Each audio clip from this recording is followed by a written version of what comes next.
ada yang aneh muncul di Laut Cina Selatan. Sebuah citra satelit memperlihatkan siluet kapal perang misterius di dekat Kinabalu, Malaysia. Tepat di wilayah operasi Carrier Strike Group 11 yang dikomandani kapal induk USS Nimitz, salah satu simbol kekuatan laut Amerika. Namun satu hal membuat gambar itu jadi viral. Tulisan kecil di sisi kanan bertuliskan KRI Brawijaya.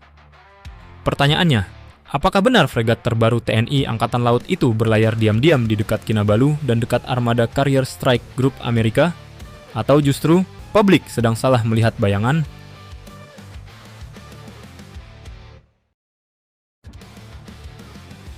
Kronologi dan kontradiksi. Tanggalnya jelas, 8 November 2025. Koordinat menunjukkan area sekitar 272 km dari kota Kinabalu. Sementara di Indonesia, 2 hari kemudian, KRI Brawijaya difoto jelas tengah menggelar upacara tabur bunga Hari Pahlawan di Teluk Jakarta.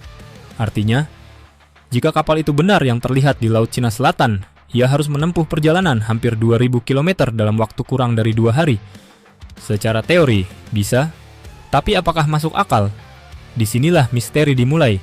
Apakah kapal itu benar Brawijaya? Atau cuma destroyer Amerika yang terlihat mirip?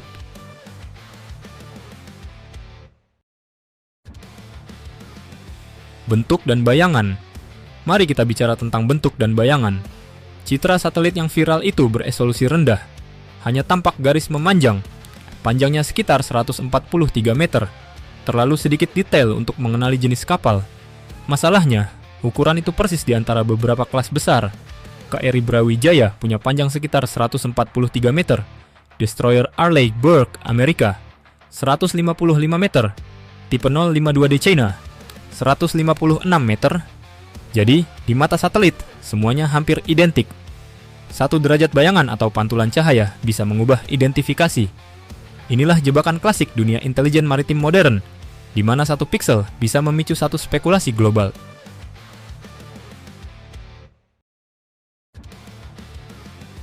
Bisakah KRI Brawijaya berada di sana? Sekarang kita uji kemungkinannya. Dari Kinabalu ke Teluk Jakarta, jaraknya sekitar 1690 km atau 913 mil laut. KRI Brawijaya diklaim mampu melaju hingga 32 knot, sekitar 59 km per jam. Jika berlayar tanpa henti, ia bisa tiba di Jakarta dalam waktu sekitar 28 jam. Secara matematis, mungkin. Namun secara operasional, nyaris mustahil. Tapi bisa saja terjadi selama kapal didukung perbekalan dan bahan bakar yang cukup. Jadi jika bukan Brawijaya, siapa sebenarnya kapal itu?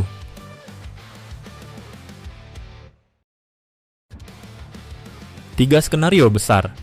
3 skenario muncul di meja analisis. Pertama, itu memang KRI Brawijaya. Bisa jadi kapal sempat bergabung dalam latihan pengawasan di Laut Cina Selatan atau patroli sampai ke perairan Kinabalu, Malaysia, sebelum kembali cepat ke Jakarta untuk kegiatan Hari Pahlawan.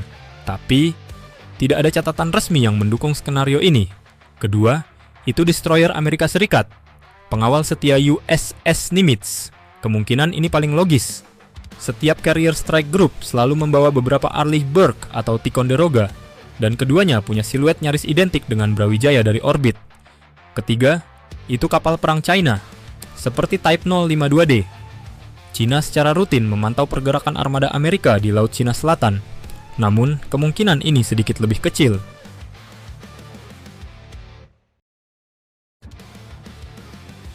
Sekuat apa Brawijaya? Meski begitu, menarik untuk menyoroti satu hal. Jikapun itu bukan KRI Brawijaya, kehebohan ini menunjukkan betapa besar pengaruh kapal itu di mata publik. Sebagai bagian dari proyek fregat PPA Class, Brawijaya adalah simbol transformasi TNI Angkatan Laut menuju era baru. Dibangun di Italia, diambil alih slot produksinya dari pesanan Italia sendiri, dan dirancang memiliki sistem tempur modular, kecepatan tinggi, dan jangkauan lintas samudra. Jadi kalau suatu hari nanti kapal ini benar muncul di Laut Cina Selatan, itu bukan kejutan, tapi peringatan bagi siapapun yang meremehkan kekuatan laut Indonesia yang sedang bangkit.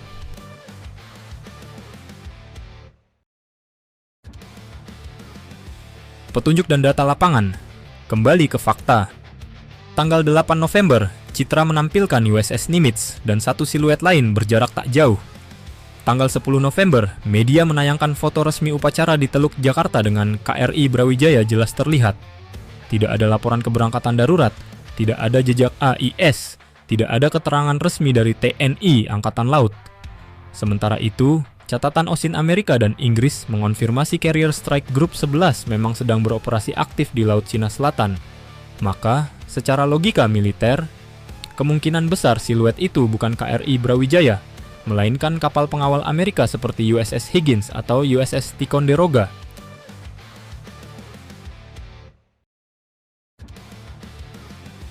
Namun, ada hal yang lebih menarik dari semua ini. Kejadian kecil seperti ini menunjukkan betapa cepatnya persepsi bisa berubah hanya karena satu gambar kabur. Inilah wajah baru perang informasi modern, di mana satu citra satelit bisa menyalakan perdebatan geopolitik. Sebelum menarik kesimpulan, selalu pastikan data diverifikasi. Cek AIS, periksa rilis resmi, dan bandingkan dengan citra resolusi tinggi dari sumber independen. Karena di dunia pertahanan modern, bukan hanya rudal yang punya daya ledak, informasi pun bisa jadi senjata. Dan satu hal pasti, kekuatan laut Indonesia kini sudah cukup diperhitungkan, hingga bayangannya saja bisa membuat dunia salah sangka.